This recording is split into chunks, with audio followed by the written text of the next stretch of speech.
At dahil nga wala si Grow Green, ako muna yung magpapakain sa ating mga itik, mga pato at saka yung mga manok. Ayan, binuhos ko na yung mga feeds. Tapos haluin na natin. So halo-halo na yung mga feeds dyan. So lagyan natin ng tubig para madali silang haluin. Halo-halo, halo-halo, halo-halo. Chug-chug-chug.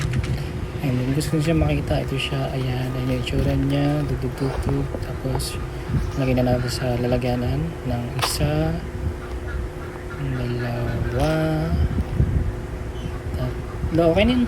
And then yung kabila naman. So isa and dalawa, tatlo. Okay din.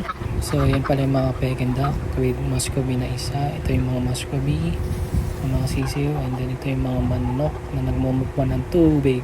And ayan, tapos na silang kumain. So yun lang. Salamat.